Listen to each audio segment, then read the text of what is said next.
the moon to a silver bow, new bent in heaven, shall behold the night of our solemnities. Go, Philistine. Stir these beaming youths to merriment. Turn curtains nimble spirits in mirth. Awake melancholy sports of heroes. Their pale companion is not for our pomp. Hippolytus, I wooed thee with my sword and won thy love doing thee injury, but I will wed thee in another key, with pomp, with triumph, and with revelry.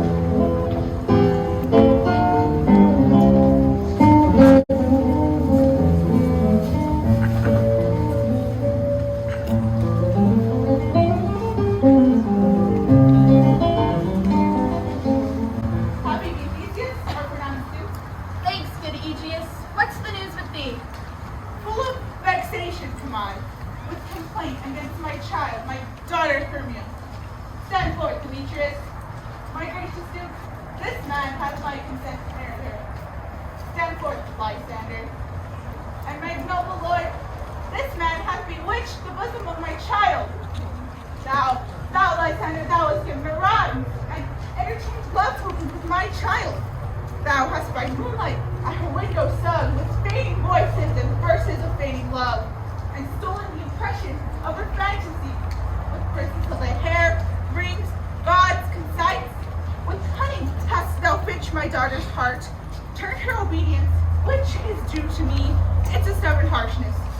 And my gracious Duke, be it so that she will not consent to before your grace, consent to marry with Demetrius. I beg the ancient privilege of Athens, as she is mine, I may dispose of her, which shall be either to this gentleman or to her death, according to our law, immediately provided in that case. And what say you, fair Hermia? Be advised, maid. To you your father's word should be as God. Demetrius is a worthy gentleman. So is Lysander. In himself he is, but in this, wanting your father's voice, the other must be held the worthier.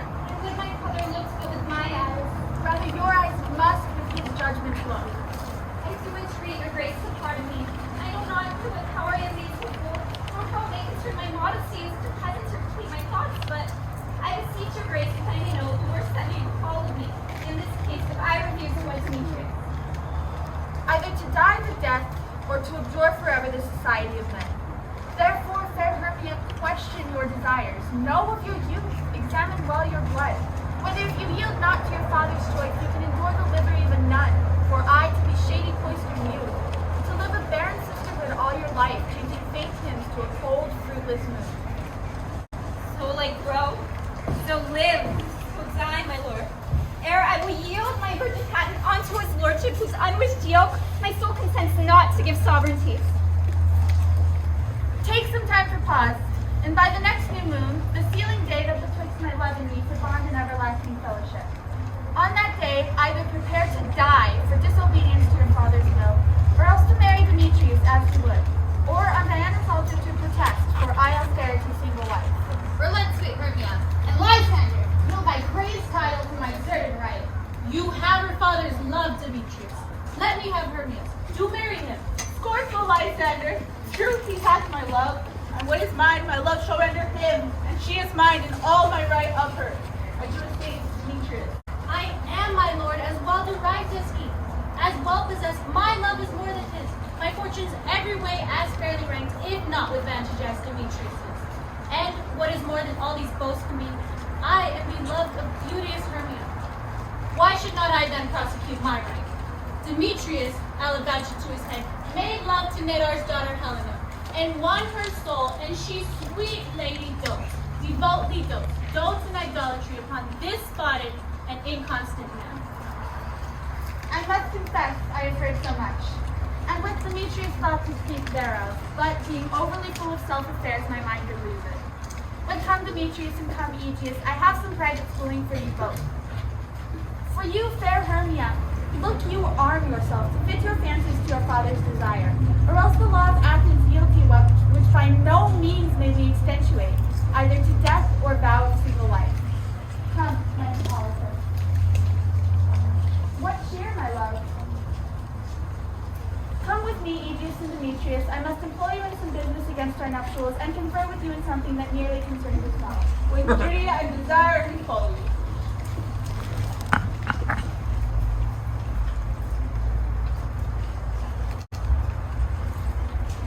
How now, my lord?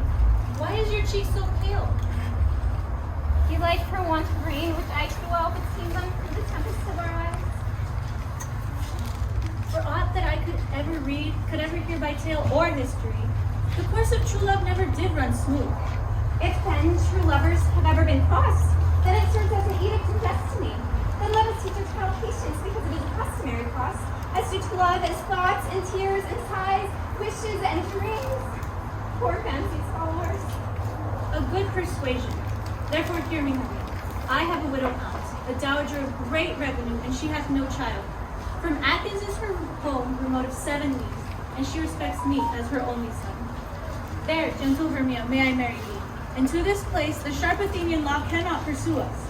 If thou lovest me then, steal forth thy father's house tomorrow night, and in the wood a league without a town, where I did meet thee once with Helena to do observance on the way. There will I stay for thee. My good Lysander, I swear to thee by Cupid's strongest bow, by his best arrow with the golden head, by all the vows that ever men have broke, in number more than ever women spoke. In that same place thou hast appointed me. Tomorrow, truly will I meet with thee. He promised, love.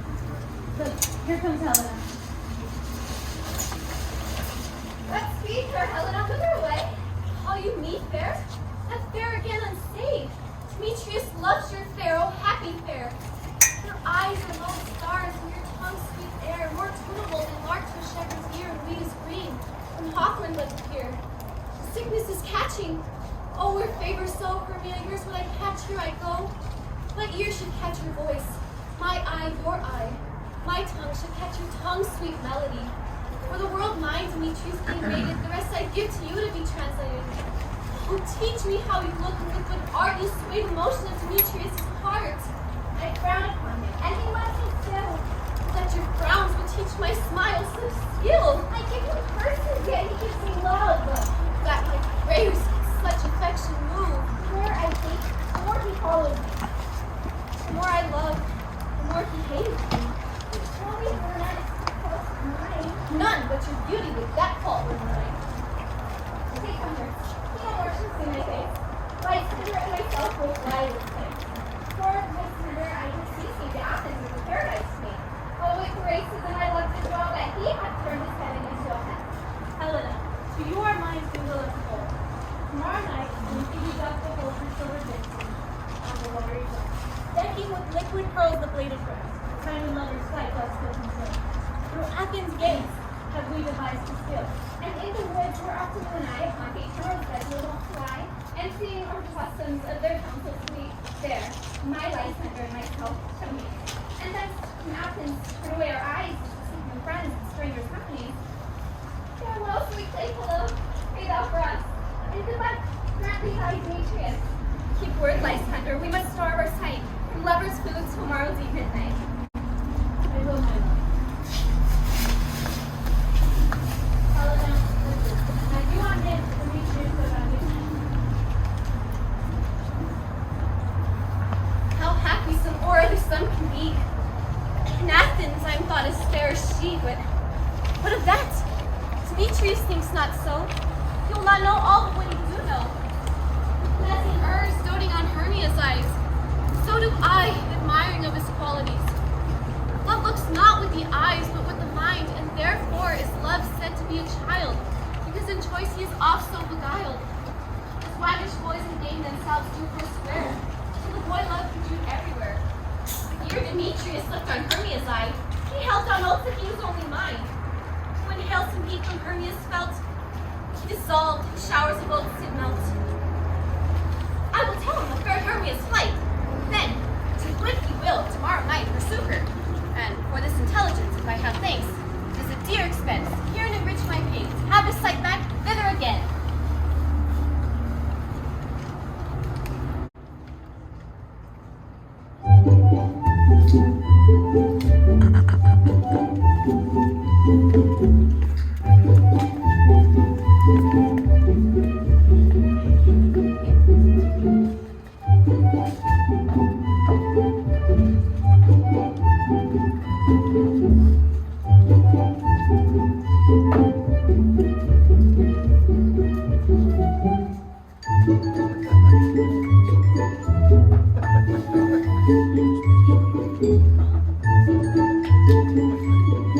Fellow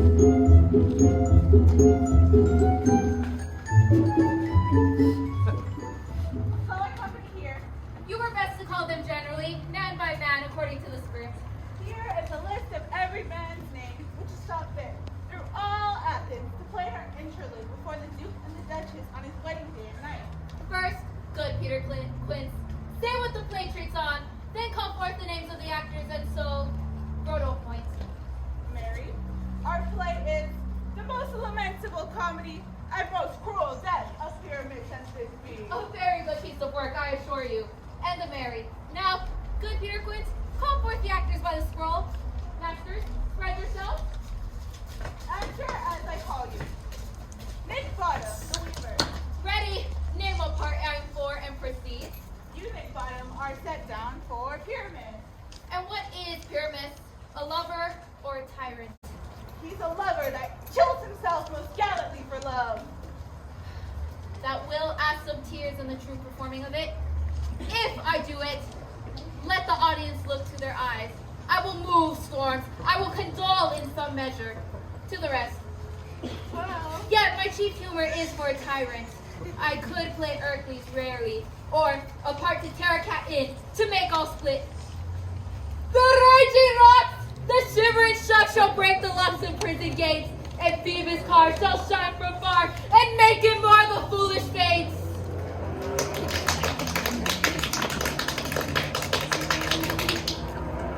That was lofty. Now, name the rest of the players. Francis Blue, the bellows mender. Here, Peter Quince! Blue, you would say this beyond you. What if this be a wandering knight? She is the lady that Pyramus must love. Nay, fate, let me play a woman. I have a beard coming. That's all right. You shall do it in a mask, and make you as small as you will. And I may hide my face. Let me play Thisbe too. I'll speak in a monstrous little voice. Thisbe! Oh, Pyramus, my lover dear, my Thisbe dear, lady dear. No, you must play Pyramid. And Blue, you can be. Well, proceed. Robin Starveling, the tailor.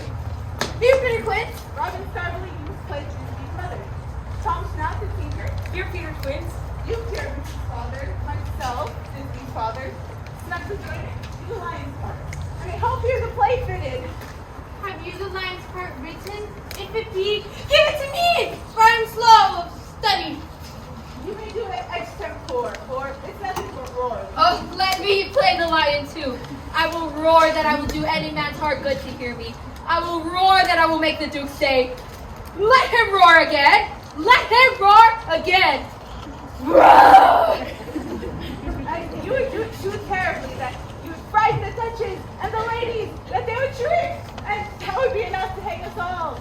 That would hang us and every mother's son. Every mother's son. I grant you, friends, if we shall fright the ladies out of their wits, they would have no discretion but to hang us. But I will aggravate my voice so that I will roar you as gently as any suckling dove. I will roar you on Tweer and the nightingale.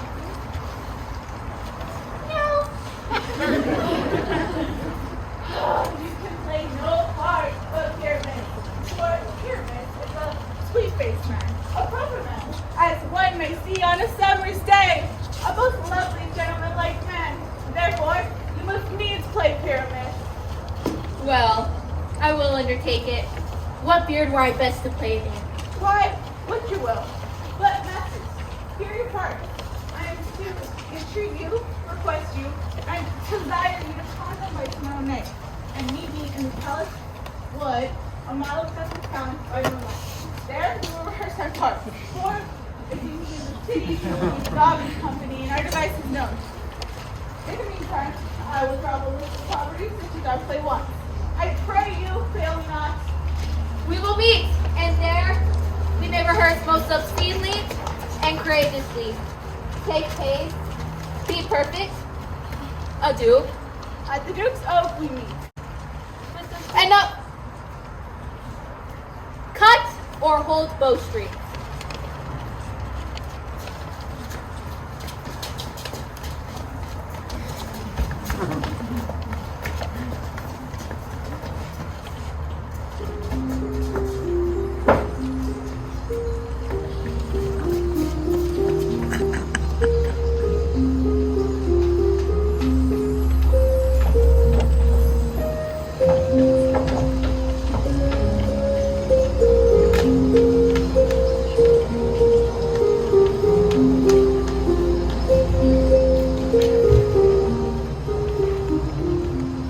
How now, Spirit? Whither wander you? Over hill, over dale, through bush, through rear, over park, over hill, through flood, through fire. I do wander everywhere, swimming. And I stare at the very feet, through all the country. Cowslip stalled and hedges deep, and a broke up spots you see. You'll see rubies, great favors, and the lives and silver. And let's go seek some dewdrops too, and clean a pearl and everything else to you. Farewell, all the spirits, I'll be gone. I put in your elves, come here, anon. The kingdom keep the rebel kids tonight. Take heed the queen come not within his sight. For Oberon is passing fell in wrath, because that she and her attendant hath a lovely voice one from an Indian king. She never had so sweet changelings. And jealous Oberon would have that child might have restrained to trace his forest wild. But she perforce with cold love boy, and comes to the flowers and gives you all the joy. And now they never meet in grove or green by fountain to their spangled starlight sheen. But they do swear that all their else from your feet to take my price and hide you there. Either I mistake your sheep and get white, or you're not shrewd enough to sprinkle Robin Goodfellow. Are you not he? Make the tree bear no bar. Mislead night wanderers laughing out of their heart. Those that have out in Hollywood six puck you do their work, and they shall have the land. Are you not he? Thou speakest all right. I am that merry wanderer of the night. I just to Oberon and I make him smile. When I am fat and being good horse and lab, name and likeliness of a filly foal, and sometimes like I am a dolphin's foal, and very likeliness of rosy crown. And when she beats against her lips, I bob and on her withered dewlap for the air. But why does that? Swaying beside his tail sometimes, or through the coolness naked beak, lets a fly from above, down topple sheen, and the tailor cries and falls into a cock, and the whole choir hold their hips, and laugh and laugh in their mirth and sneeze and swear merry hours and waste there. Well, Rosemary, here comes Oberon. And here my mistress, I hear her gone. Playing on pipes of chord and versing love to amorous Phillida. Why art thou here, come from the farthest steeps of India, with that forsooth your bouncing Amazon, your buskined mistress and warrior love? To Theseus must be wedded, and you come to give their bed joy and prosperity. How canst thou thus, for shame, Titania, glance at my credit with Hippolyta, knowing I know thy love to Theseus? These are the forgeries of jealousy, and never since the midsummer spring have we met on hill, in dale, forest or mead, by paved fountain or by rushy brook, to dance our ringlets to the whistling wind, but with thy brawls thou hast disturbed our sport. And as the wind piping to us in vain, have sucked up from the sea contagious fogs which falling on the land, hath every peddling river made so proud. And these same progenies of evil comes from our debate, our dissension. We are their parents and original. Do you amend it then? It lies in you. Why should Titania cross her Oberon? I do but beg a little changeling boy to be my henchman. Set your heart at rest. The fairyland buys not the boy from me. His mother was a virtuous of my order, and in the spiced Indian air by night full often has she gossiped by my side. And for her sake, I do rear up her boy, and for her sake, I will not part with him. How long within this wood intend you stay? Perchance till after Theseus's wedding day, if you will patiently dance in our round and watch our midnight revels, then go with us. If not, shun me, and I shall spare thy haunts.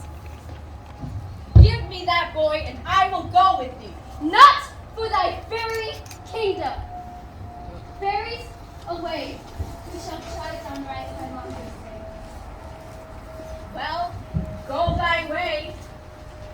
Thou shalt not come to this grove until I torment thee for this injury. My gentle Puck, come hither.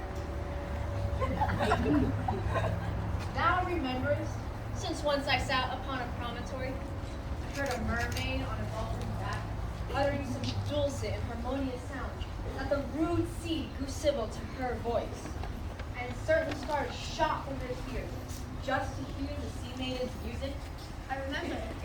And that very night I saw, but thou couldst not, flying between the cold moon and the earth, Cupid, all armed, a certain aim he took at a fair vessel throned by the west, and loosed his love shaft smartly from his bow, as it should pierce 100,000 hearts.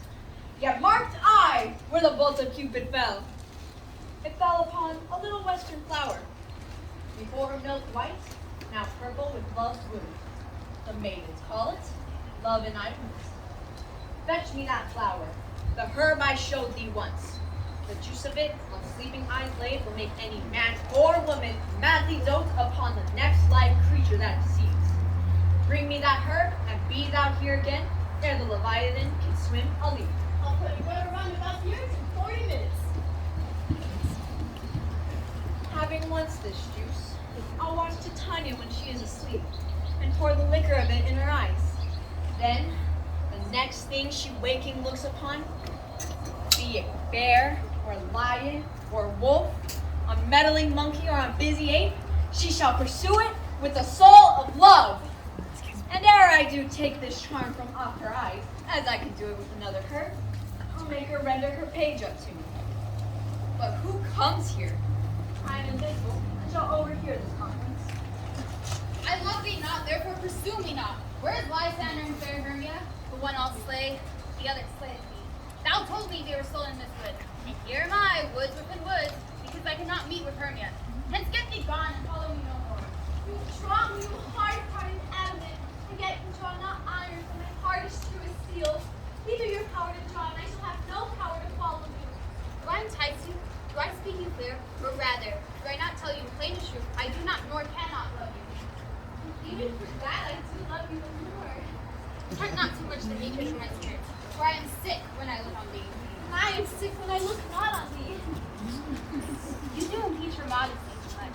Leave the city and commit yourself into the hands of one that loves you not, to trust opportunity and night, the ill counsel of the desert place, the rich birth of your virginity.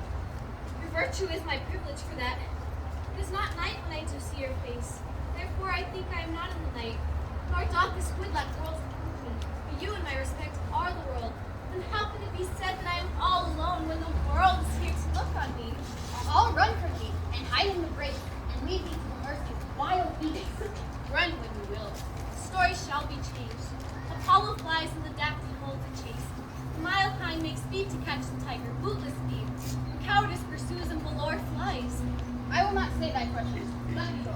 For if thou follow me, do not believe I shall do thee mischief in the wood. Aye, in this temple, in this town, in the field, do me mischief, my Demetrius. Your wrongs do set scandal on my sex. We may not fight for love as men may do. We were made to be wooed, not to woo. I'll follow thee, and make a heaven out of hell, to die upon the one that I love so well.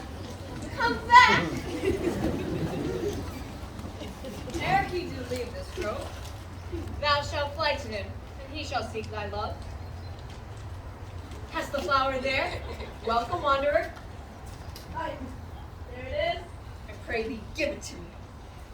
I know a bank whereon the wild thyme blows, where ox lips and nodding violets grow, quite over canopied with luscious woodbine, sweet musk roses, and with eglantine. There sleeps Titania, sometime in the night, lulled with these flowers with dances and delights. And there that snake throws her enameled skin, weave wide enough to wrap a fairy in. With the juice of this, I'll streak her eyes and make her full of hateful fantasies. Take thou some of this, and seek for this grove. An Athenian lady is in love with a disdainful youth, a anoint his eyes, but only do it when the next ink he espies may be lady. Thou shalt note the man by the Athenian garments he hath on. Affect this with care, and may he prove more fond of her than her upon her own love. And meet me here again ere the first cock crow. Fear not, my lord. Your servant shall do so.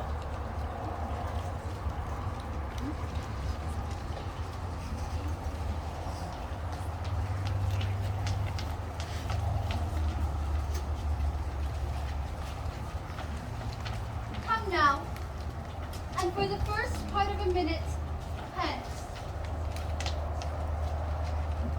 Some to cut kangaroos off musk crow's buds. Some to war with black bats for their leathern wings. And some to make small owl coats. Now, my queen spirits, sing me now asleep, then to your offices, and let me rest. Spotted snakes with double thorn and hedgehogs feet. Newts and bloodworms do no harm, not here on the fairy queen. Fill the mill with melody, singing our sweet lullaby. La la la.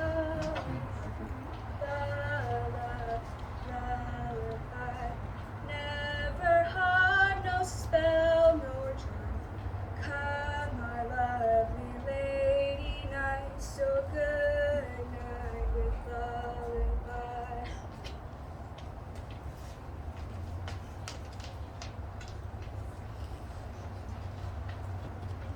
What thou seest when thou dost wake, do it for thy true love take.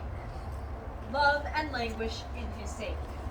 Be an ounce, or cat, or bear, on pard or boar with grizzled hair, in thy eye that shall appear. When thou wakest, it is thy dear. Wake when some vile thing is near. Fair love, you faint from wandering in the wood, and to speak troth, I have forgot our way. Well, rest us, Hermia, if you think it good, and tarry for the comfort of the day. Be it so, Lysander. Find you out of bed, for I upon this bank will rest my head. One turf shall serve as pillow for us both. One heart, one bed, two bosoms, and one troth. Nay, good Lysander, for my sake, my dear, lie further off, do not lie so near. Take the sense, sweet of my innocence. Love takes the meaning in love's conference. I mean, my heart unto yours is knit, so that but one heart we can make of it. Two bosoms interchange with a note. So then two bosoms and one troth. So then by your side no bedroom me deny. For lying so, Hermia, I do not lie. Lysander riddles me very prettily. Now, much beshrew my matter and my pride if Hermia meant to say Lysander lied, but gentle friends, good love, and courtesy lie further off in human modesty. Such separation may as well be said becomes a virtuous bachelor of me. So far, keep it this, and good night, sweet friend. Thy love ne'er alter till thy sweet life end. Amen. Amen to that fair prayer, say I, and end life when I end loyalty. Here's my bed. Sleep give thee all his rest. With half that wish, the wisher's eye be pressed.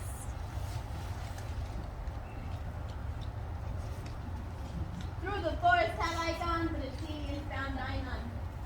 On whose eyes I might approve this flower's force and stirring love. That is silence! Who's here? Waves of bandits he doth wear. This is he, my master said, despised the Athenian maid. And here the maiden, sleeping sound on the dank and dirty ground. Pretty soul, she durst not lie. Did this lack love? This kill courtesy?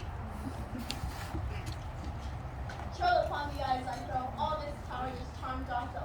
When thou wakest, let love forbid, sleep and seek on my eyelid. So awake when I am gone, for I must now to Oberon. Stay, wilt thou kill me, sweet Demetrius? I charge thee hence, do not haunt me thus. Oh, if thou dark and leave me, do not so. Stay on thy peril, I alone will go.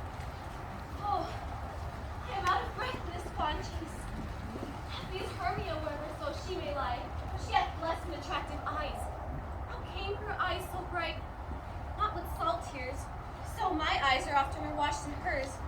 No, no, I am ugly as a bear, for beasts that meet me run away for fear. And though no marvel through Demetrius, do as a monster and fly my presence thus. What wicked and dissembling glass of mine made me compare with Hermia's fiery eye? What is here? Lysander, on the ground, dead or asleep. I see no blood, no wound. Lysander, if you live, good sir, awake. And run through fire below for thy sweet sake. Transparent Helena, nature shows art, and through thy bosom makes me see thy word. Where is Demetrius? Oh, how fit a word is that vile name to perish at my sword? Do not say so, Lysander. Say not so. What, though he loves your Hermia? Lord, what though? Yet Hermia loves you, and be content. Content with Hermia? No, I do repent the tedious minutes with her I have spent. Not Hermia, but Helena I love. Who would not change a raven for a dove? A man's will is by reason swayed, and reason says you're the worthier mate. And things growing are not ripe until season, and I being young until now ripe, not to reason, but now touching this point of human skill. Reason is becoming the nature of my will, and it leads me to your eyes where I overlook love's greatest stories and love's richest book. Wherefore to this mockery was I born? What at your hands did I do to deserve this scorn? It is not enough. It is not enough, young man. Nor did I ever, no, nor can I ever deserve a sweet look from Demetrius' eye. But you must love my insufficiency. Good troth you do me wrong. Good sooth you do, in such a disdainful manner me to move. But perforce I must confess, I thought that you, a lord of more true gentleness, will let a lady of one man refuse, should of another therefore be abused.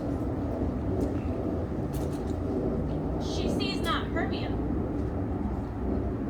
Hermia, lie thou there, and never mayst thou come Lysander near. And all my love and might I will use to honor Helena and to be her knight. Help me! Lysander, help me! Do thy best to pluck this crawling serpent from my breast! Pity me. For pity. What a dream was here. Lysander, look how I do quake with fear. Methought a serpent eats my heart away, and you sat smiling at its cruel prey. Lysander, what? Removed? Lysander, Lord, what? Out of hearing? Gone? No sound, no word, alack, where are you? Speak, and if you hear, speak of all loves. I've flown almost with fear. No, and I perceive you are not nigh. Either death or you, I will find immediately.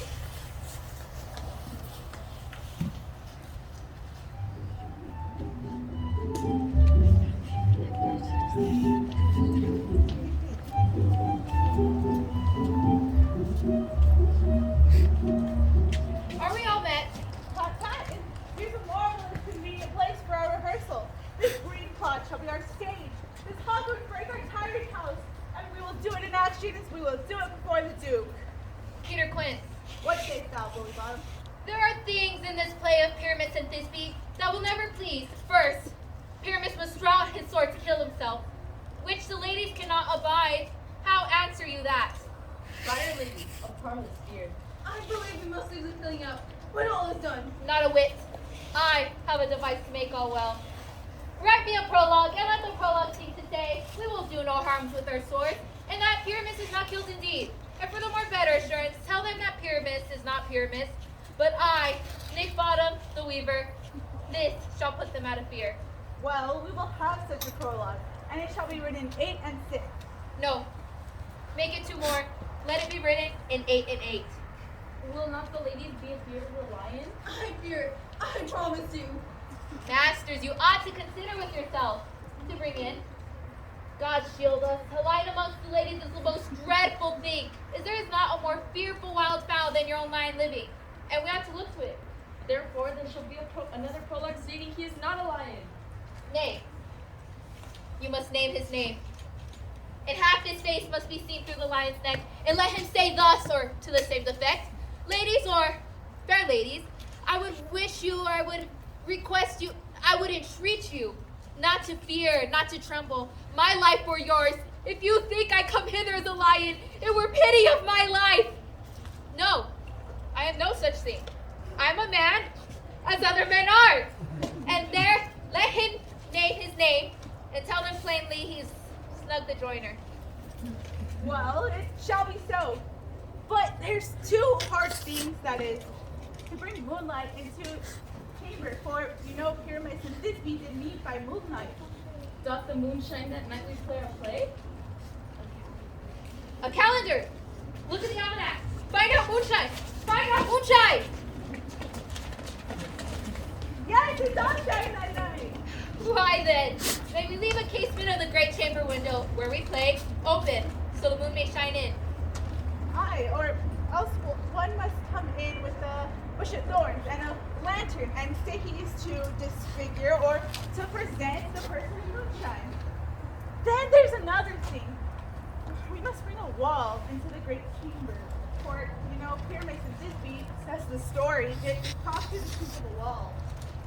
Can never bring in a wall. What say you, Bottom? Some man or some other must present walls, and let him have some rough cast, some foam, and some plaster about him to signify wall. And let him hold his finger thus, and through this cranny shall Pyramus and Thisbe whisper. Well, it shall be so. Come, sit down, every mother's son, and rehearse our part. Pyramus, you begin. Once you've spoken your speech, and to enter that break, and so everyone according to his cue. What hempen homespuns have we slagging here so near the cradle of the fairy queen?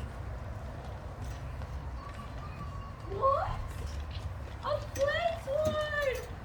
I'll be an auditor, and that's the truth perhaps if I see cause. Speak, Pyramus. Thisbe, stand forth.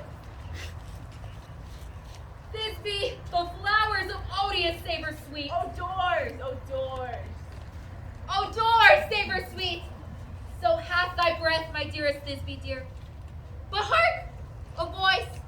Stay now, but here a while, and by I will to thee appear. A stranger Pyramus and ever play here. Must I speak now? Aye, very much you. For you must understand, he goes but to see a noise that he heard, and is to come again.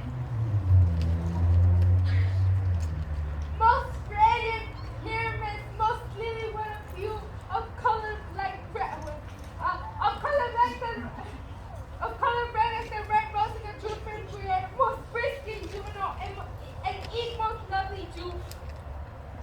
As sure as the tour course of that attire, I'll meet thee, Pyramus, and in his tomb. Nighness, too, man. Why, you must not speak that yet. You speak all your parts at once, cute and all. Pyramus, enter. Oh, as true as the tourist horse that never tire. If I were fair Thisbe, I will be thine. Oh, monstrous! Oh, shame! We're haunted! Pyramus, be far help! Why do they run away? This is the knavery of them to make me afeard. Oh, Bottom, thou art changed. What do I see on thee? What do you see? You see an asset of your own, do you?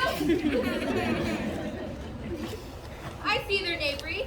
This is to make an ass of me, to frighten me if they could. But I will not stir from this place. Do what they can.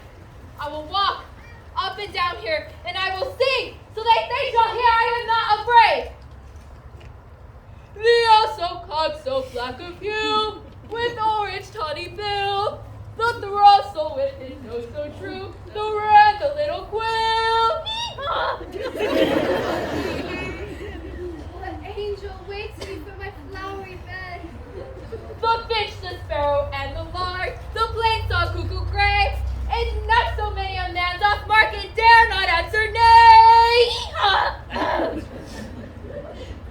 I pray thee, gentle mortal, sing again, for mine ear is much enamored of thy notes. So is mine eye enthralled by thy shape. On first view, to say, to swear, I love thee. Please, mistress, you should have little reason for that. Yes, to say the truth, reason and love keep little company together nowadays. Thou art as wise as thou art beautiful. Not so, neither.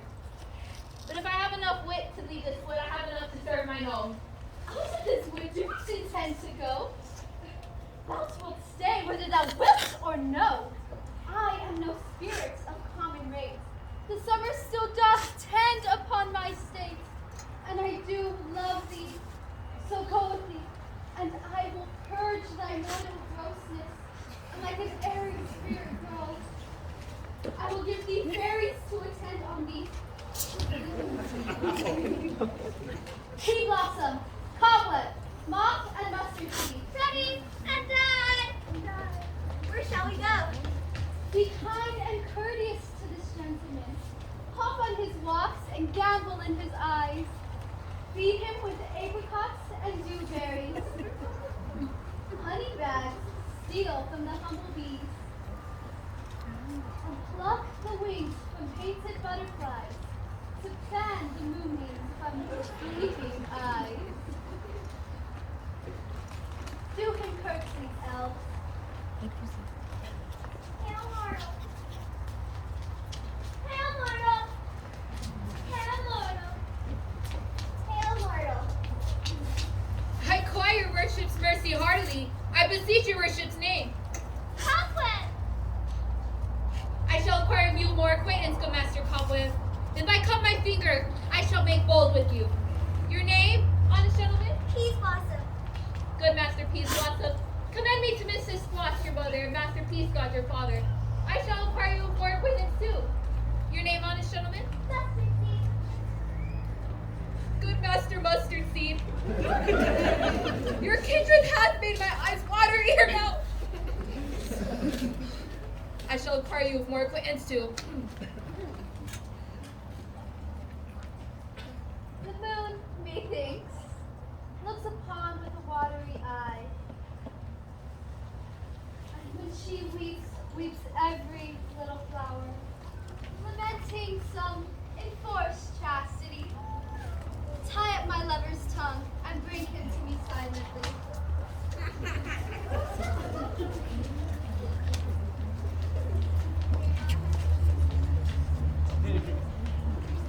I wonder if Tanya be awake. Then, what it was that next came in her eye which she must go to pawn and stream into? Here comes my messenger. How now, mad spirit? What night roll about this haunted grove? My mistress with the monster is in love! While she was in her doll and sleeping hour, across patches, rude mechanicals were met together to rehearse a play intended for great evening his nuptial day. When I did him in at this advantage take, and that is now affixed upon his head. Anon, sisters we must be answered, and forth a mimic comes. When they inspired, and his side away his fellows fly. I led them on in this distracted fear, my sweet fear mistranslated there. When, in that moment, so it came to pass, Titania waked, and straightway loved, and asked, This falls better than I could have devised.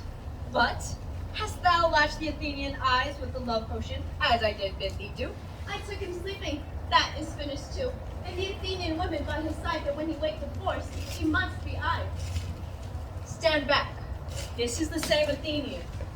This be the woman, but not this the man. Oh, why rebuke you him that loves you so? Lay breath of bitter on your bitter toe. No, I but chide when I should use thee worse. For thou, I fear, hast given me cause to curse. If thou hast slain Lysander in his sleeping, or shoes of blood, plunge in the deep and kill me too. The sun was not as true unto the day as he to me. Would he have stolen away from sleeping Hermia? It cannot be but thou hast murdered him. So should a murderer look, so dead, so grim. So should a murderer look, so should I. Yet pierce through the heart with your stern cruelty. Yet you, the murderer, look as bright, as gleaming as yonder Venus in her glimmering sphere. What's this, my Lysander? Where is he? He good Demetrius, wilt thou give to me? I'd rather give his carcass to my hounds. Out, dog, out, cur! Thou drivest me past the bounds of maiden's patience. Hast thou slain him then?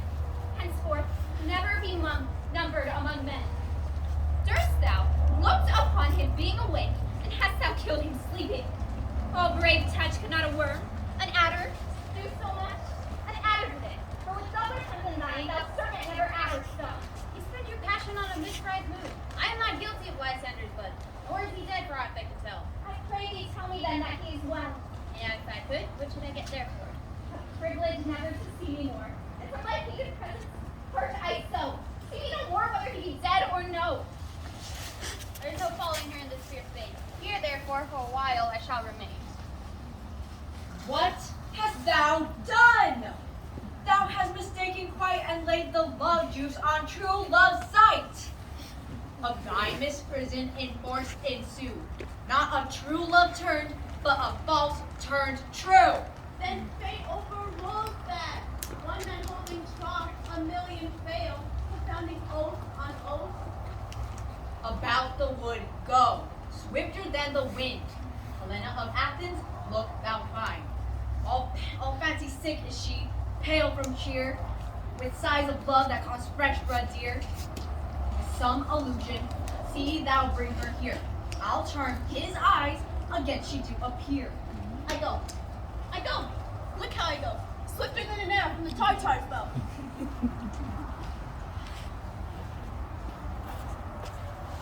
Flower of purple dye, sink in the apple of thine eye. When thou wakest, if your love you doth espy, let her shine as gloriously as Venus from the sky. When thou wakest, if she be by, beg her for remedy. Captain of our fairy band, Helena is here at hand. And the youth mistook by me pleading for a lover's speak. Shall we therefore fantasy?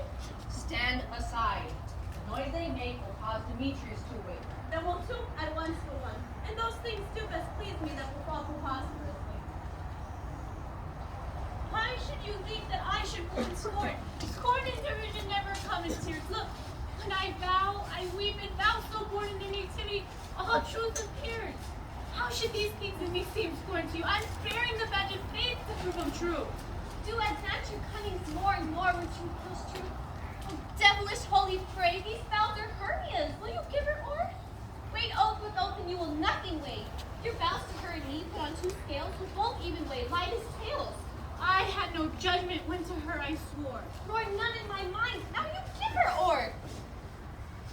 Demetrius loves Hermia. He loves you not. Oh, Helena, goddess, nymph, perfect divine, to what my love shall compare thy eye? Crystal is meadow, how ripe and show, thy lips, those kissing cherries, tempting groves. Oh, spite! Oh, hell! I see you all are bent to set against me for your merriment. If you were civil and knew courtesy, you would not do me thus much injury. Can you not hate me as I know you do? But you must join in souls now to mock me too. If you were men as you were men in show, you would not use a gentle lady so, to vow and swear and super praise my parts, when I am sure you both hate me with your hearts. We're both rivals, and love Hermia. And now both rivals to mock Helena? Demetrius, you are unkind. Be not so, for you love Hermia. This you know I know. And here, with all goodwill, with all my heart, to Hermia, I yield you up my part. And yours of Helena, to me bequeath, whom I do love, and will do until my death. Never did mockers waste more idle breath. Lysander, keep thy Hermia, I will none. Ere I love her, all that love is gone. My heart to her as a guest wife returned. Now to Helena, in his own return.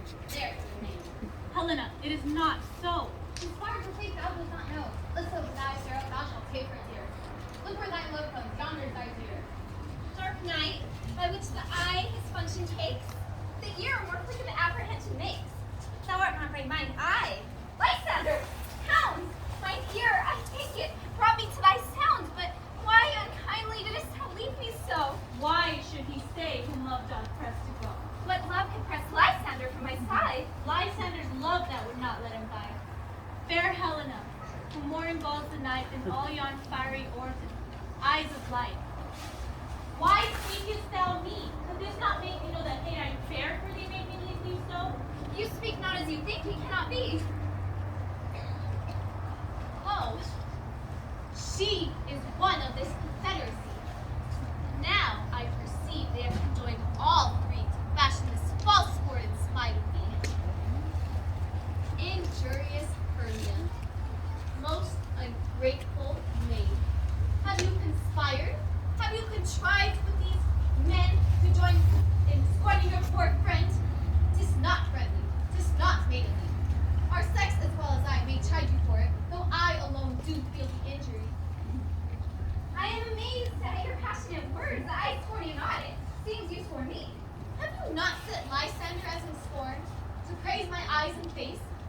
your other love, Demetrius, who even went now to spurn me with his foot, to call me rare, precious, celestial, nymph, divine. Wherefore he speaks this to her he hates, or wherefore to Lysander deny your love so rich within his soul, but by your consent. I understand not what you mean by this. I do persevere, counterfeit sad looks, make mouths upon each other when I turn my back, wink at each other, hold the sweet jest up. This score well carried shall be chronicled. If you have any pity, grace, or manners, you would not make me such an argument. 'Tis partly my own fault, which death or absence soon shall remedy. Stay, gentle Helen. Oh, excellent. Hear my ability. My love, my life, my soul, fair Helena. Wait, not scorn her so. If she cannot entreat, I can compel. Thou canst compel no more than she can entreat. Thy threats have no more strength than her weak prayer. Helena, I love thee, and my life I swear by that. And I will lose that to prove him false who says I love thee not. I say I love thee more than he can do. If thou say so, withdraw and prove it too. Withdraw! Lysander, where to cancel this? Hang off, thou cat! Thou bird, vile thing, let loose, or I will shake thee from me like a serpent. Why have you grown so rude? What changes this sweet love? Thy love? Out, toddy, tartar, out, out, loath, medicine, hated potion, hence! You not jest? Yes, Sue, then so do you. Demetrius, I will keep my word with thee. I would add your bond first, to see the weak bond holds you. I'll not trust your word. What, should I hit her? Hurt her, strike her, kill her dead? Although I hate her, I will not harm her so. What? Can you do me any greater harm than hate? Hate me? Wherefore? Tell me with news, my love. Am not I Hermia? Or not you, Lysander? I am here now as I was erewhile. Since night you loved me. Yet, since night you left me. Why then you left me? Will the gods forbid in earnest shall I say? Aye, by my life, and never did I desire to see thee more. Therefore be out of hope, of question, of doubt. Be sure that 'tis nothing truer, and there's no jest, that I do hate thee, and love Helena. Oh me. You juggler! You caker blossom! You thief of love! What? Have you come by night and stolen my love heart from him? Fine faith! Have you no modesty, no maiden shame? What, will you tear temptation answers from my gentle tongue? Fie, fie! You counterfeit! You puppet, you! Puppet? Why so? Aye, that way was the game. Now I perceive she hath made compare between our statures. She hath urged her height, and with her personage, her tall personage, her height, forsooth she hath prevailed with him. And are you grown so high in his esteem because I am so dwarfish and so low? How low am I, thou painted maple, speak! How low am I? I am not yet so low, but that my nails can reach into thine eyes! Ah, I pray you, though you mock me, widow, and let her not hurt me. I have no gift in honest trueness. I am a right maid for my cowardice. You perhaps may think that because she is something more than myself that I can match her. Lower! Work again! Good Hermia, do not be so bitter with me. I evermore did love you, Hermia. Ever did keep your counsel, never wronged you. Save that in love unto Demetrius. I told him of yourself into this wood. He followed you. For love I followed him. But he has treated me hence and threatened to kill me and spurn me too. You see how simple and how fond I am. Now let me go. Why get you gone? Who is it that hinders you?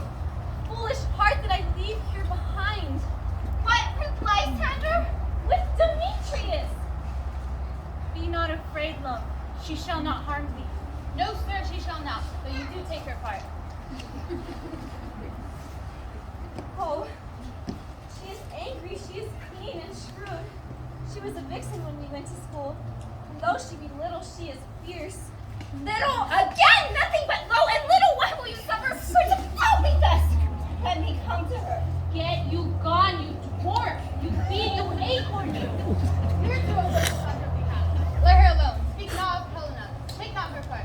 Never show so little of love to her, and thou shalt take her dear. Now she holds me not. Now follow, if thou darest, to try whose right, of thine or mine, is most in Helena. Follow? Nay, I'll go with thee, cheek by jowl. you, mistress. This coil is long of you. Nay, go not pack. I will not trust you. I will no longer stay in your cursed company. Your hands and mine are thicker for a fray. My legs are longer, though, to run away. I'm amazed and know not what to say. This is thy negligence. Still thou mistakest, or else commit thy knaveries willfully. Will they be your shadows? I mistook.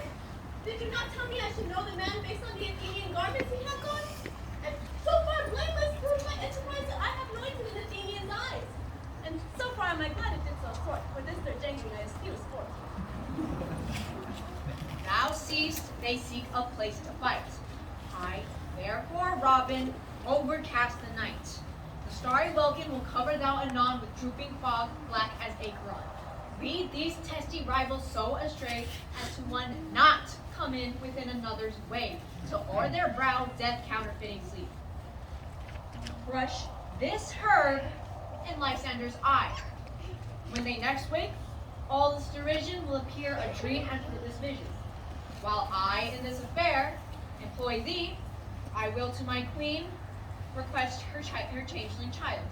Then I will release her monstrous view from her charmed eyes, and all shall be in peace. Up and down, up and down. I will lead them up and down. I'm feared for field and town. Robin, lead them up and down. Here comes one. Where art thou, proud Demetrius? Speak thou now. Here, villain, drawn and ready. Where art thou? I will be with thee straight. Follow me then, to plainer ground. Lysander, speak again. Thou runaway, thou coward, art thou fled? Speak! Into the bush, where dost thou hide thy head? Thou coward art thou, bragging to the stars, telling the bushes that thou lookest for boys and wilt not come. Come, recreant! Come, child, I'll whip thee with the sword. He is the file that draws the sword on thee. Yeah, art thou there? Follow my voice, will try no manhood I air. He goes before me and dares me on. I come to where he calls, and yet he's gone. The villain is much lighter heeled than I follow fast, but faster does he fly. That fallen am I in dark uneven ways. Here will rest I, come thy gentle day. And if thou show me thy gray light but once, I will find Demetrius and avenge this spite. Oh, coward, why comest thou not? Abide me if thou darest, for well I know thou runnest before me, shifting every place, and darest not stand or look me in the face. Where art thou? Come hither, I am here. Nay then, thou mockest me. Thou shalt bite this deer, if ever thy face by daylight see. Now go thy way, faintness constraineth me. To measure out my length on this cold bed, by day's approach, look to be befitted. Oh, weary night, oh long and tedious night, abate thy hours and shine comforts from the east that unbelieveth to Athens like daylight, and these that my poor company may detest, and sleep that sometimes should far alive. Steal me a while from mine own company. Yet but three? Come one more, till both times makes a four. Never so weary, never so in woe. Bedabbled with dew, got torn by the briars, I can no further crawl, no further go. My legs can keep no pace with my desires. Here will I rest me, till the break of day. Heaven shield Lysander if they mean a fray. On the ground, sleeping sound. I'll apply to your eye, gentle lover's remedy. When thou wakest, thou takest true delight in thy sight of thy former lady's eye, and the country proverb known, that man shall have his own, Jack shall have Jill, naught shall go ill, and man shall have his mare again, and all shall be well.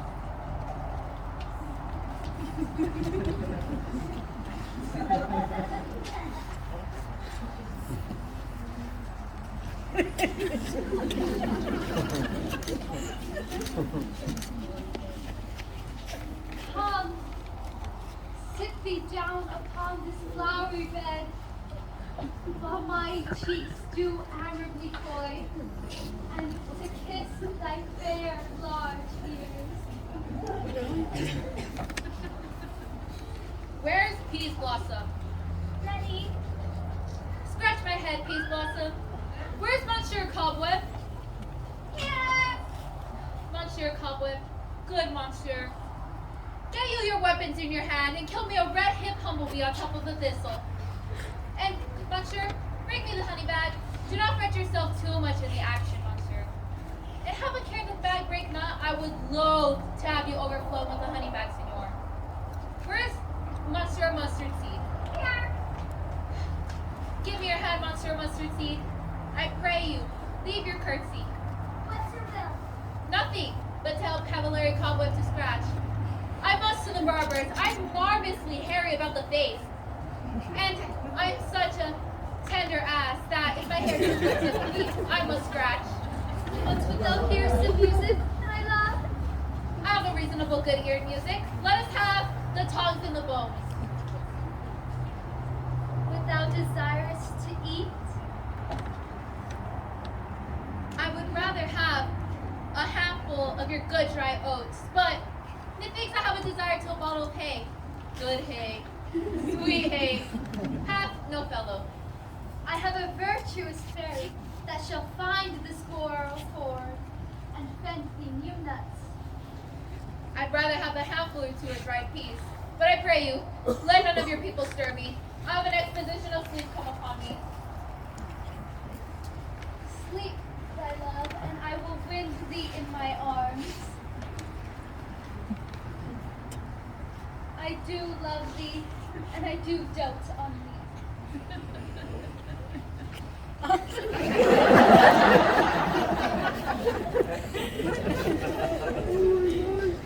Thou seest the sweet sight, Robin? Pardoned, I do begin to pity. When I had, in my pleasure, taunted her, she, in mild terms, did beg for my patience. I then did ask her of her changeling child, but straight she gave me, for fairy sent to bear him to my bower in fairyland. Now that I have the boy, I will undo this hateful imperfection of her eyes. Make all to Athens back again repair, and think no more of this night's accident, but as a fierce vexation of a dream. First, I will release the fairy queen. Be as thou wast wont to be. Now, Titania, wake you, my sweet queen.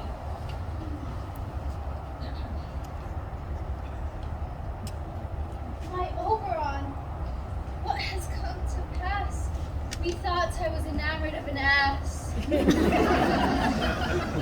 lies your love.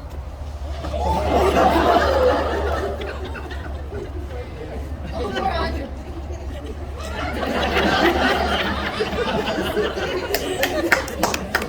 Oh, how I do loathe his visage now.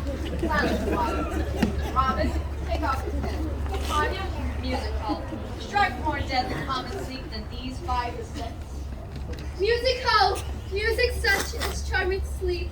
Now when thou awakest, with thine own bull's eyes peep.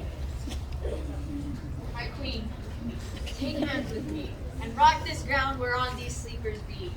Now that thou and I are in new amity, we will tomorrow solemnly dance in Duke Theseus's house triumphantly, and bless it all to fair jollity. My fairy lord, attendant Mark, I do hear the morning light. Then, my queen, in silence sat, trip we after the night's shade, we the globe shall encompass the earth faster than the wandering moon. Come, my lord, and in our flight, tell me how it came this night that I found here, sleeping on the ground with these mortals.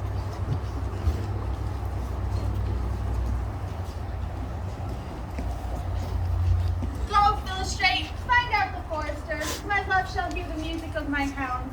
Dispatch, I say, and find the forester. We will, my queen, up to the mountain's top to hear the echoing conjunction of my hounds. I was with Hercules and Cadmus once, when in a wood of Crete they baited the bear. With hounds of Sparta, I never heard so musical a discord, such sweet thunder. My hounds are of the Spartan kind, with ears that sweep the morning dew. But soft, what nymphs are these? My lord, this is my daughter, here asleep. This Lysander, this Demetrius is. This Helena, old Never's Helena. I wonder if they're being here together. Perhaps they came up early to observe the rites of May, and hearing our intent came to grace our solemnity. But tell me, Aegeus, is this not the day that Hermia should give answer of her choice? It is, my lord. Wake them up.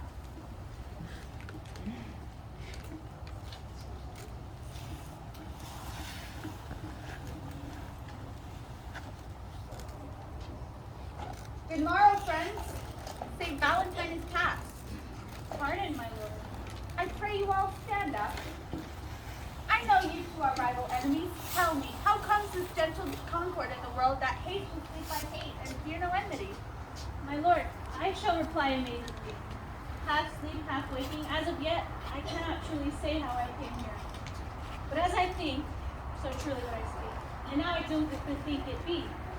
I came here with Hermia hither. Our intent was to be gone from Athens, where we could be without the Athenian law. Enough, my lord, you have enough. I beg the law upon his head. They would have stolen away if he would. Demetrius, thereby to have succeeded in me. You of your wife and me of my consent, that she should be your wife. My good lord, fair Helena told me of their self. Of this their purpose hither into this wood, and I in fury hither followed them, and fair Helena and fancy following me. But my good lord, I know not by what power, but by some power it is. My love to Hermia melted as snow, it seems to me now. As remembrance of an idol god, which childhood I did dote upon, all the faith, the virtue of my heart, the object and pleasure of my eye, is only Helena. To her, my lord, was I betrothed, I saw Hermia. As in sickness did I loathe this food, but as in health I come to my natural taste. Now do I wish for it, long for it, love it, and will forevermore be true to it. Fair lovers, you are fortunately met. Of this discourse we will hear more anon. Aegeus, I overbear your will, for in the temple by and by with us these couples shall be eternally knit. For now the morn is something worn. Our purpose hunting will be set aside. Away with us to Athens 3 and 3. We'll hold a feast in great solemnity. Come, Hippolyta.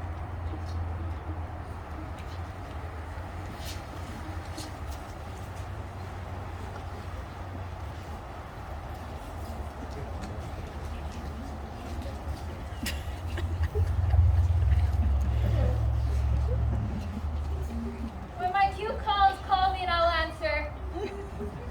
My next is most your Pyramus. Oh, I hope! Peter Quince? With the Malus Mender? Starblade? God's my life stolen, hence they left me asleep! I had the most rarest vision. I had a dream. How's the wit of a man to say what this dream was? Man is but an ass, he would go around to expound this dream. Methought I was. No, there's no man to say what. No, methought I was. Methought I had. Man is but a patch fool if he thinks there's someone to say what methought I had. You know, I will have Peter Quince write about this, and it should be called Bottom's Dream, because it hath no bottom. And I will sing it at the end of the play in front of the Duke peradventure. To make it more graceful, I shall sing it at his death.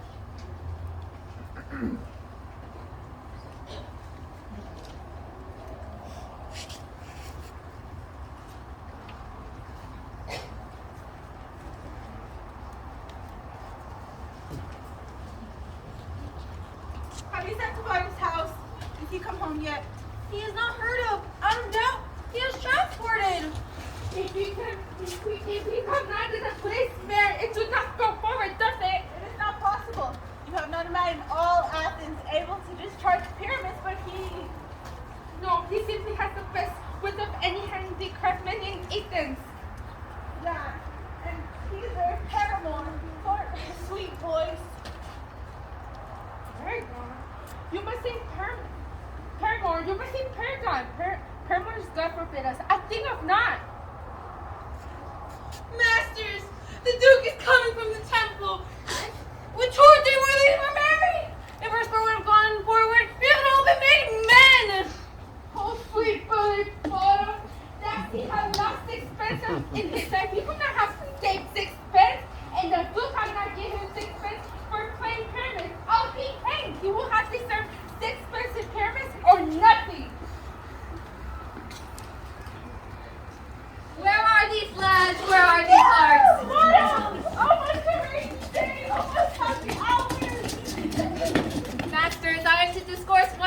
you, but ask me not what, for if I tell you, I'm not true Athenian. I'll tell you everything as it fell out. Well, let us hear it if we bought it. Not a word of me. All that I will tell you is that the Duke hath died. Get your apparel together. Good strings to your beards, new ribbons to your pumps. Every man look over his part, for the long and the short is, our play is preferred. In any case, let him we have clean linen, and let him who not play the lion cut his nails, for they shall hang out for the lion's claws. And good actors, eat no onions or garlic, for we are to utter sweet breath. And I will not doubt but to hear them say it was a sweet comedy. Now, no more words of me. Away. Go away.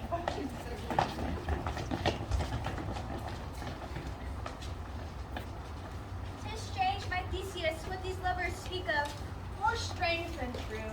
I never make believe these antique fables nor fairy toys. Lovers and madmen have such steeping brains that apprehend more than full reason ever comprehend. Lunatics, lovers, and poets are all of sincere, and in the night how easy is a bush to prove it a bear. But the story of the night told over, all their minds transfigured so together, more witness than fancy's images, and grows to something of great constancy, but howsoever strange and admirable. Here come the lovers now. Joy, gentle lovers, joy and fresh days of love accompany your heart. More than to us. Wait in your royal walks, your board, your bed. Come now, what masks, what dances shall we have to wear away the long age of 3 hours between our after supper and our bedtime? Is there no play to ease the anguishing of a torturing hour? Illustrate. Here, mighty Theseus. Tell me, what masks, what dances shall we have? How shall we beguile in the lazy time if not with some delight? There is a brief how many sports are ripe. Make choice in which your highness will see first.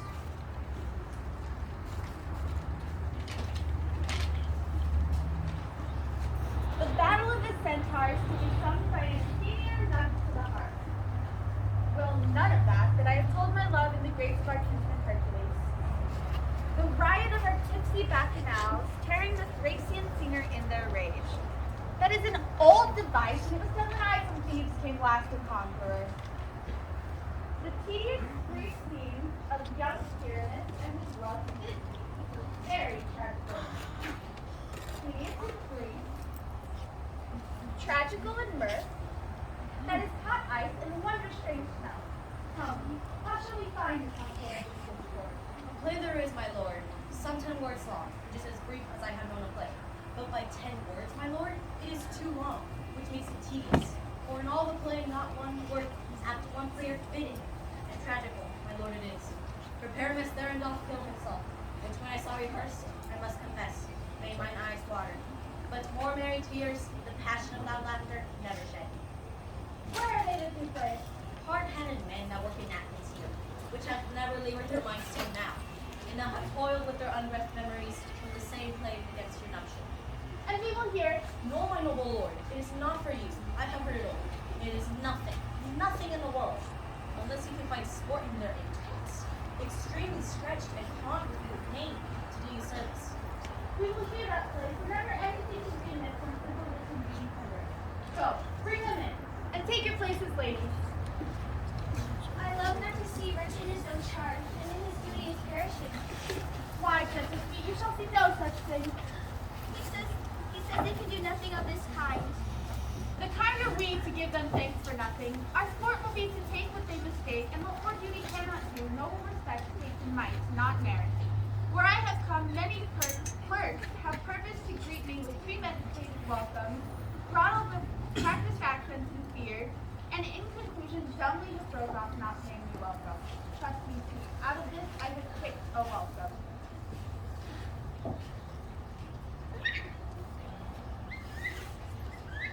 So please your grace, my poor loss is addressed. Let him approach.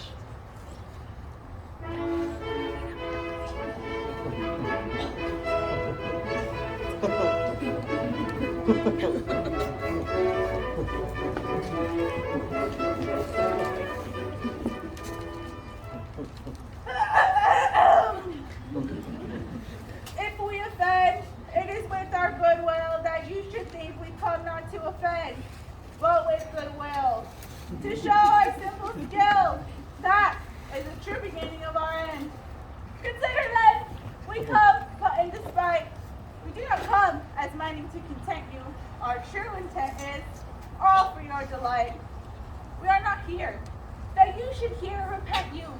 The actors are at hand, and by their show you shall know all that you are like to know. This fellow doth not stand upon points. He hath writ his prologue like a rough poem. He knows not to stop. A good lesson, my lord. It is not enough to speak, but to speak troth. Indeed, he had played on this prologue like a child on a recorder, a sound, but not in government. Who is next? Gentles! Perchance you wonder at this show, but wonder on, till truth makes all things plain. This man is Pyramus, if you would know.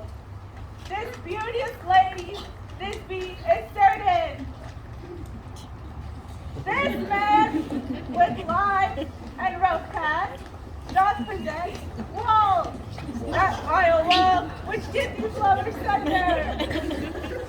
And their walls, cheeks, poor souls, they are content to whisper, and the which let no man wonder.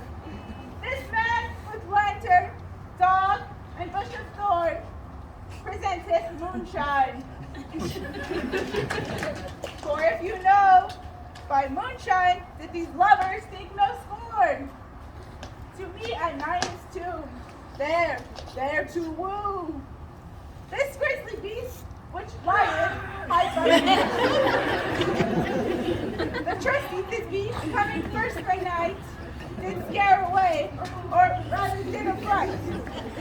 And as she fled, her mantle she did fall, which lion, while with bloody mouth did stain. Anon comes Pyramus, sweet, youth and tall, and finds his trusty Thisbe's mantle slain. Whereat with bloody blameful blade, he bravely broached his boiling bloody breast, and Thisbe, tearing in mulberry shade, his dagger drew and died. For all the rest, let lion, moonshine, wall, and lovers twain, at large discourse, while here they do remain.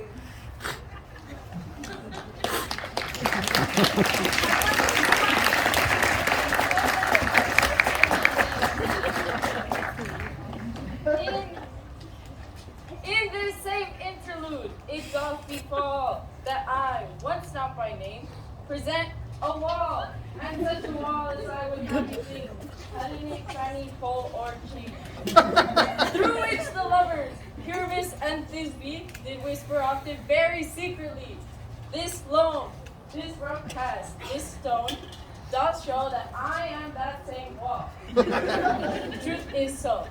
And this cranny, right and sinister, through which the fearful lovers are to whisper. Would you desire lime and hair to speak better? It is the wittiest partition I've ever heard discourse, my lord. Pyramus approaches the wall. Silence. Oh, grim look night! Oh, night with hue so black! Oh, night whichever our day is not! Oh, night, alack, alack, alack! I fear my Thisbe's promises forgot. And oh, wall, oh, sweet, oh, lovely wall, which stands between our father's ground and mine. Oh, wall, oh, sweet, oh, lovely wall! Show me thy cheek! With mine eye, please! Thanks, courteous wall. Not guilty well for this. But what's the eye? What Thisbe do I see? A wicked wall, for whom I see no bliss. Curse be thy stones for thus deceiving me.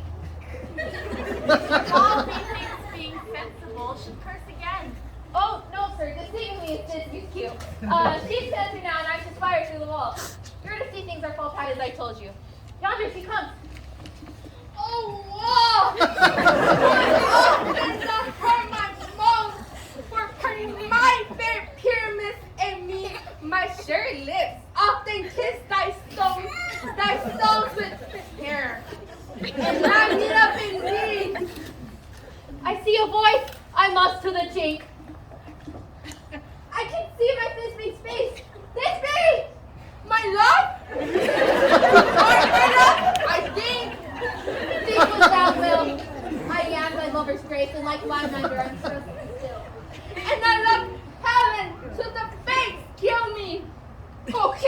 the vile hole of its mouth. Wow, not sure I mixed that up. Will Dad nearly soon meet me straightway?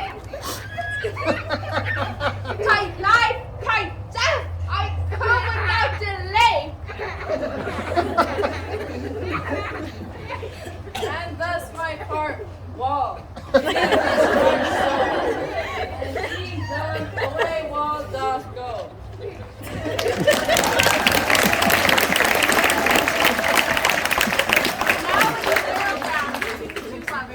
No remedy, my lord, the wall is so woeful to hear. Without worry. Here come two noble beasts, a moon and a lion.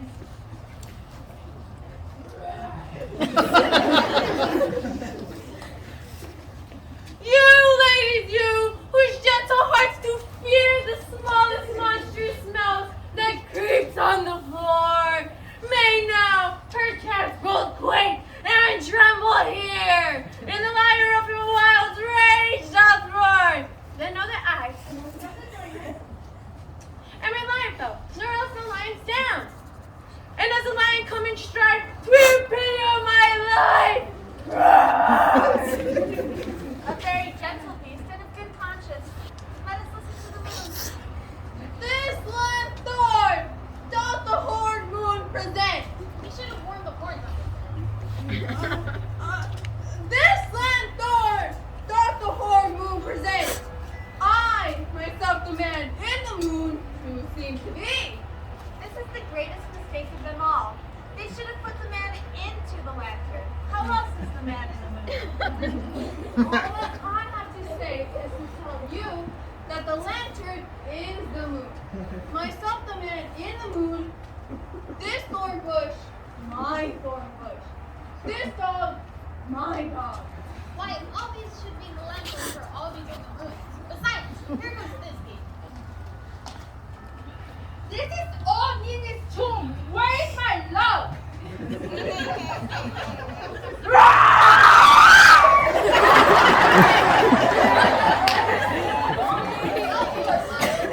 Well, Brad Disney will show you he truly shines in the distance. Well, now, lions. So comes Pyramus. Oh, sweet moon, I thank thee for thy sunny beams. I thank thee, moon, for shining so bright with golden glittering streams. I can see the truest of Thisbe sight. But stay, oh spite. But mark, poor night, what dreadful dole is here. Do you see? How can it be? Oh, dainty duck, oh dear, thy mantle good. What? Stained with blood?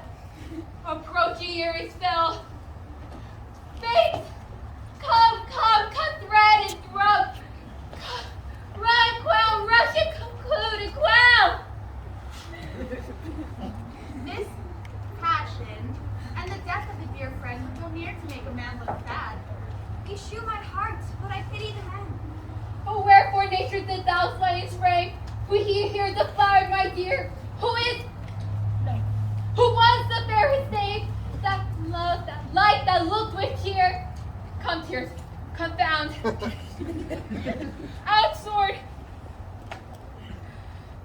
Outsworded wound, the pap of Pyramus, I that left pap. That heart doth hope, thus I die. Thus. Now I am dead. Now I am fled. My soul is in the sky. Come, lose thy sight. Moon, take thy light. Now die!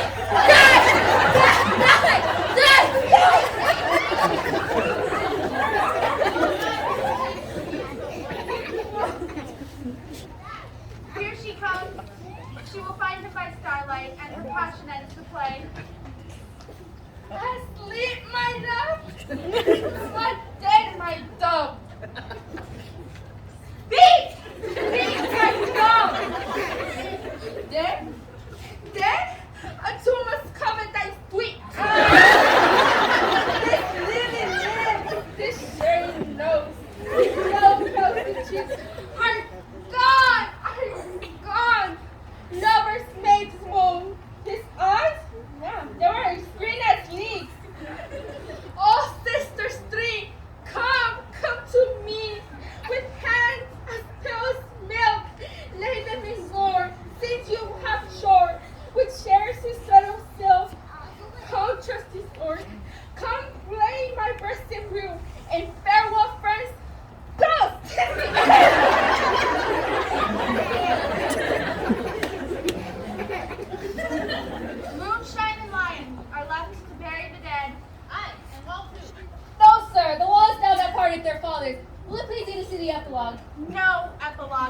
pray you, for your sake, jealousy.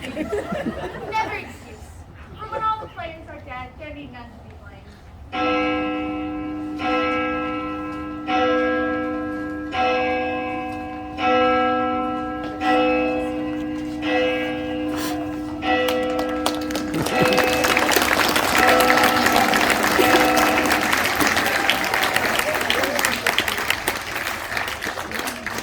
Now the iron tongue of midnight has told 12. Lovers, to bed. 'Tis almost fairy time. I fear we shall outsleep the coming morn. This gross, palpable play has well beguiled the heavy gate of night. Sweet friends, to bed.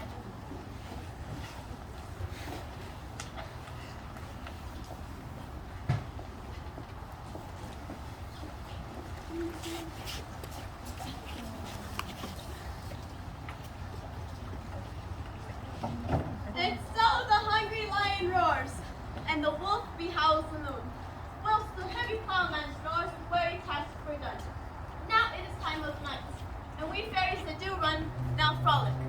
Not a mouse shall disturb this hallowed house, and set with a broom to sweep the dust behind the door.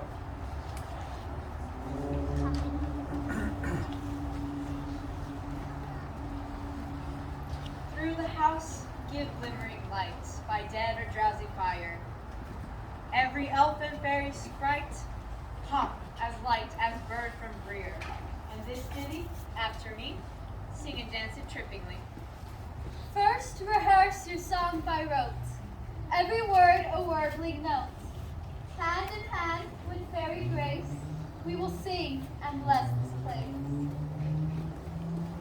If we shadows have offended, think but this, and all is mended. That you have but so material on these visions that appear, and this weak and idle theme, no more yielding but a dream. Gentle, do not reprehend. If you will pardon, we will mend. And, as I am an honest puck, if having unearned luck now to escape the serpent's tongue, we will mend ere long. Else the puck, a lyrical. So good night unto you all. Give me your hands, if we be friends, and Robin will restore amends.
excited about this one. We've been working on it for a really long time, and we just hope you all had a good time. Have a good night, and thank you again.